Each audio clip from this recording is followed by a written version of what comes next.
You are watching DIY by Nikki Foster. Hey guys, so as you can see, I am in the kitchen. Today I am going to be working underneath my kitchen sink cabinet. It's one of those areas it's not too much stuff, but it could be way more organized. And you guys know me, I love having stuff organized. I love being able to find stuff easily and making it clutter free. I am going to tackle this project hopefully within one day. Let me just show you what I got going on underneath the kitchen cabinet right now, and then I'm going to tell you what I plan to do. All right, you ready? Not too bad, like I was saying. Okay, so I have some garbage bags here. Back there is just some soap pods for the dishwasher. And I have some sandwich bags here. Some paper towels there in the back. I don't know if you can see that. And just some baskets here. And just some soap and some cleaning supplies. Not much down here, but I still want to organize it and make it look better. And I have two baskets that's kind of filled with just kind of random stuff, and I want to organize it just so I can like see what's in there and kind of keep more of the stuff I need and not extra stuff, because if I don't use it, why have it in the cabinet, you know what I mean? Oh, and a step stool for the kids. I'm not really concerned with that one though, because I feel like I can figure out what to do with that, if it needs to go somewhere else or if it could just stay out. I start by removing everything from under the kitchen cabinet and setting it all to the side. Most of the stuff I actually need and will be keeping, but I just want to organize it better and make it look more aesthetic. To clean under the kitchen cabinet, I'm just using Clorox cleaner and bleach spray, some paper towels that I can easily dispose of, and some rubber gloves. And not that you don't know how to clean under a kitchen cabinet, but I figured I'd explain what I'm doing anyway. So I sprayed a generous amount of bleach under here because I did see some of the cans rust lingered on a few spots, and I just wanted to make sure that was super clean. And also for a similar reason, I'm using paper towels for this so I could just toss it out afterwards. And obviously to protect my hands from these harsh chemicals, the gloves are a must.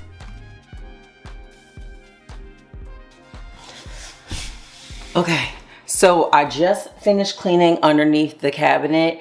I bought this like electronic scrubber that I was thinking about using to like kind of scrub the pipes, but I was like, you know what? It'll be just my luck. I like clang it too hard and then I have to deal with like a leaky pipe. So I'm like, you know what? I'm just gonna leave it. I wiped it down as best I could. I'm thinking like maybe I'll ask like my plumber if he thinks like maybe the pipes need to be changed like in the future, or if they're okay. And if they're okay, I'm just gonna leave them. I didn't see any leaks or anything like that, so I don't know what the stain came from. So I don't know. I just cleaned it though. So I have a quick update for you guys. My husband actually did come in and use the steamer to steam clean the pipes to remove those stains that I was talking about. They look way better than they were looking.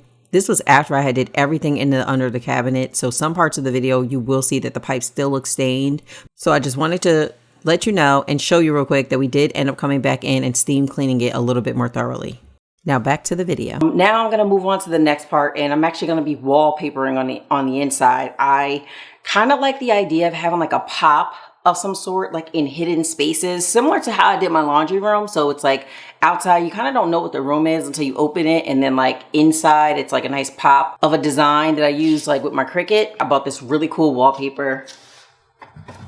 Here it is right here. It's like a ginkgo leaf print, and you guys are going to see it once I'm finished. You know what? I'll tell you guys, I was thinking about using the same wallpaper inside of the kitchen cabinets. I had already like painted inside of them before I even had a YouTube channel, but I'm thinking like this could be like really fun for the kitchen.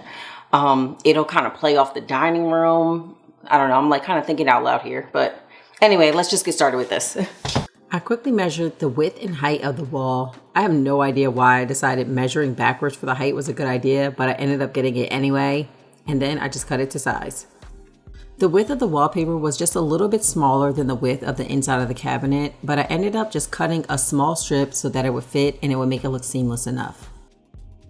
To apply the peel and stick, the easiest way I found to do this was to remove a little bit from the backer paper, stick that to the wall, and then I worked my way until the backer paper was released. I used this smoother that I got from Amazon to make sure it was applied to the wall easily.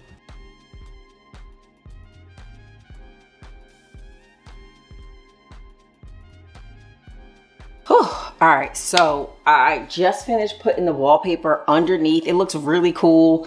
I have to say it was so hard to get behind those like pipelines and stuff. Ugh, it was crazy. With the peel and stick, trying to remove the back and stuff like that. So I did have to like cut a few pieces and just like put them on. But because it's all the way in the back, you can't even tell anyway. So I'm like, I'm not gonna stress myself out about this, about a wallpaper underneath the cabinet. I'm just gonna put it on there, make sure it looks a little seamless, and then keep moving. So now I'm ready to start stocking the cabinet back up, and I bought a bunch of stuff from Amazon. So let's get that stuff, and I'm gonna show you how I'm gonna do it. I got this mat from Amazon. I love that it's vinyl. The only thing I didn't realize was that it had a lip on it, and it really didn't lay flat against the pipes in the back either. I did go the extra mile to see if some of the other stuff that I got would work. So I tried this 2-tier garbage bag holder that I bought, and honestly, it was a bit pricey for what it was, but I wanted to try it out anyway. And the other thing, I tried seeing if the drawers for these clear acrylic containers would open easily, but it was really hard to open the bottom one. So I decided that I will return this and try to find another mat before continuing this under kitchen sink transformation. And the next spot I tried was Walmart. All right, so I'm here in Walmart. I see a few mats, like this black and white one, but the problem with this is, first of all, it's 20 by 32. It's a little too small. The other thing, I feel like I like the way that light beigeish color, brownish color looked underneath the cabinet. So I'm gonna have to look around and see if I can find something else maybe that could work instead. All right, so I don't see exactly what I'm looking for in the kitchen aisle. I wanted to get another vinyl silicone mat for underneath the kitchen cabinet, but I don't see exactly what I'm looking for. They have a few other colors. Let me just show you. All right, so they have these colors here. I don't really love them though. And also, like, the fabric is just not what I was looking for. I wanted to get the same fabric that I had, which was that silicone. Let me see over here. Okay, nothing again. I was trying to finish it up, but it looks like I might have to order it again from Amazon. Okay, so unfortunately I didn't find anything here. I'm just gonna order it from Amazon, and I'll just have to wait and postpone everything. See what always happens? It's always something. The simplest thing, and it's always like, it always like delays me. All right, so that's it. Peace. So I ended up ordering a new under the sink mat from Amazon. It's not exactly what I wanted, but I got this one because I like that it could be cut to size in order to fit under the sink. Again, this one wasn't wide enough, but it was all they had in stock, so I had to use what I could get in order to move on. The mat wasn't wide enough, but the length was actually a little too long, so I didn't measure it, and I just cut the excess off. And I also was able to cut slits around the areas where the pipes would be. And I did end up cutting little slits in the back so it could fit behind the pipes over here.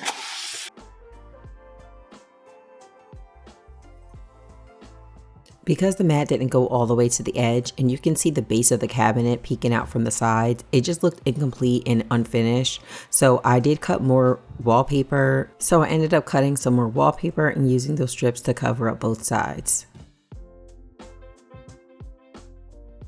And now, finally, that the wallpaper and sink liner is complete, I can start stocking the cabinet back up. First, I'm putting the paper towels in the back. I like them there just to have a few extras on hand in the kitchen, and I don't have to run to the garage when one runs out. And next, I'm using this 2-tier shelf tray. I returned the other garbage bag holder and got this instead. It made sense that it was cheaper and also able to put more necessities on the top shelf. It was a quick assembly, just putting the silver rods in the holes and then the second shelf on top, and it's pretty much self-explanatory how to use. I stocked it with 3 13-gallon garbage bags, and it fit perfectly in the shelf. Then I put the shelf under the cabinet before adding the next items. Remember that big jug of Dawn dish detergent? Since I have this piece of wood here in the middle of my cabinet, I'm going to house it behind there so it's easily accessible but also hidden. I'm using these clear acrylic drawers to put my dish pods in. I actually used these before in another under the sink video, but that one was for the bathroom. The quality of these drawers that I'm using now are actually much more improved, much more sturdier than the ones I had bought before. The ones I bought come in a set of 4. 2 of them I'm actually using for the dishwasher pods, and I'll be stacking them on top of one another for a clean and easily accessible look. And that way, when it needs to be refilled, I'll know what to do right away. This container I picked up from the Dollar Tree, but to make it look more aesthetic, I just peeled the sticker off. These were the cleaning tools I had mentioned earlier in the video, and since I didn't use them in this video, I will use them in a future one. I knew that I wanted a spot to put baking soda that I could use specifically for cleaning, so I grabbed this glass container from the Dollar Tree and added the baking soda to it. I like how I was able to have 2 cleaning items right next to each other on the top shelf that I can get to easily. Next up is another shelf. It's the same exact one that I showed previously, but this one is going on the other side of the cabinet. I wanted a spot to be able to put my hand soaps and cleaners where I can access it easily, and this 2-tier shelf came in handy yet again. The symmetry of using both shelves ended up working out better in the end, and I have to thank my hubby for that because he was the one that was pushing me to be more symmetrical with the under the cabinet storage because it looked good, and in the end it actually worked out better for storage anyway. These little scrubbers are another win from the Dollar Tree, and just to keep the cabinet looking clean and neat, I take the package off and just store it next to the hand soaps. This was my favorite part, adding back in all the supplies in a really neat way so I can keep sort of an inventory, but also for like aesthetic reasons too. The hand soaps and scrubbers go at the bottom like I had mentioned before, and then on top I added a few Fabuloso antibacterial cleaners and also the Brillo dish spray. The clear acrylic drawers came in a set of 4. The other 2 I had used for dish pods. And then these last 2, I needed a place for gloves and also a place for sponges. So these 2 ended up working perfectly right next to the shelf, just like the other set did. And it allowed for that symmetry I was talking about before, which worked perfectly under the kitchen sink. And here's just a reminder of what under the kitchen sink cabinet looked like before. And here's what it looks like now. I love how realistic this is. To be honest, the wallpaper might have been a little bit extra, but when it comes to buying items, I'm someone who likes to have a place for everything. So I love the extra space that this setup gives me to keep myself stocked up, but in a neat and organized way without the clutter. Okay, so real quick, I just wanted to just tell you guys how the kitchen cabinet turned out. This is it. So here we are, ready for the official final reveal of the cabinet and what it looks like underneath. Ta-da! I went ahead and re-updated this section over here. I wanted it to look a little bit more aesthetic. I love the natural bamboo scrubbers. I just think it looks really nice in there, and it complements the ginkgo leaf black and white pattern. Of course, these are things that I actually will use, so it's not like I just bought stuff just to be buying it. I went ahead and updated the scrubbers for like some cream colored ones, and the erasers, the magic erasers, which works perfectly for like stubborn stains. And I left the pods, garbage bags, and the baking soda and cleaning supplies over here in this section. So originally throughout the video, some parts of the pipes were like stained, but my husband actually ended up using the steamer and it cleaned it so well. I was like, I should have listened. He told me to do that before and I just didn't want to listen. I don't know why. I guess maybe I just didn't feel like doing it, but it worked and I'm glad he cleaned it. So I think it looks really good. And yeah, this is basically it. So I am going to link all the items in the description box below for you guys. So if you are looking for any of these containers or even like the steam cleaner, I'll have it linked for you. And that's it for this video. I'll see you guys in the next one. Peace. Everybody in the video, give Mommy 1 billion and 1,000 subscribers. See you later, alligators.